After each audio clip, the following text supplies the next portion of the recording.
2014 ఎన్నికల్లో Magunta Srinivasulu Reddy Ongole parliament seat నుంచి పోటీ చేశారు.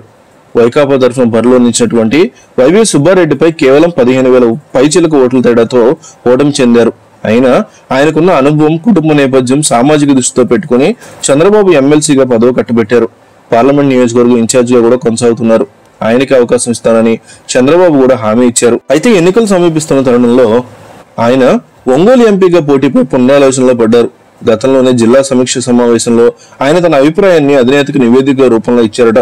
కనిగిరి, ఎర్రగొండపాలెం, మార్కాపురం అసెంబ్లీ అభ్యర్థులకి ఇన్ఛార్జీలను మార్చాలని, తాను సూచించిన వ్యక్తులు సీట్లు ఇస్తేనే ఎంపీగా గెలుస్తామని అధినేత వద్ద ప్రస్తావించారు.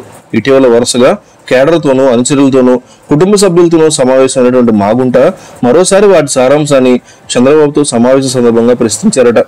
మాగుంట షరతులపై చంద్రబాబు పార్టీలో చర్చించారు. జిల్లా నాయకులతో ఇదే అంశంపై పలుమార్లు మాట్లాడారు. నివేదికలు కూడా తెప్పించుకుంటున్నారు.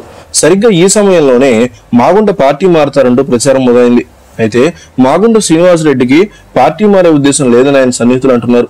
తాను సూచించిన విధంగా అసెంబ్లీ నియోజకవర్గాల్లో అభ్యర్థులను మార్చితే ఎంపీగా బరిలో నిలవడం లేదంటే పోటీగా దూరంగా ఉండమని ఉండి ఎమ్మెల్యేస్ గానీ కొనసాగుతామని తెలుస్తోంది. కుటుంబ సభ్యులు కూడా ఇదే అభిప్రాయంతో ఉన్నట్టు తెలుస్తోంది. ఇదే విషయం చంద్రబాబును కలిసిన సందర్భంగా ప్రస్తావించినట్టు సమాచారం ఉంది.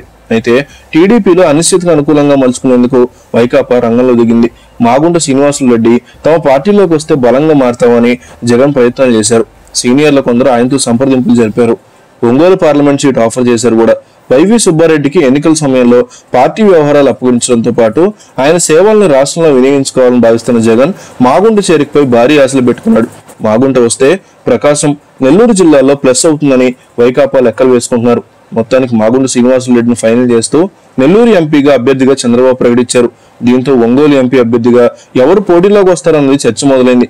పార్లమెంట్ సెగ్మెంట్ వారీగా సమీక్షలు చేస్తూ అసెంబ్లీ అభ్యర్థుల ఎంపికపై ఒక నిర్ణయానికి వస్తున్నటువంటి సీఎం చంద్రబాబు రీసెంట్ గా ఒంగోలు పార్లమెంట్ ప్రజలతో, అసెంబ్లీ నేతలతో సమావేశమయ్యారు.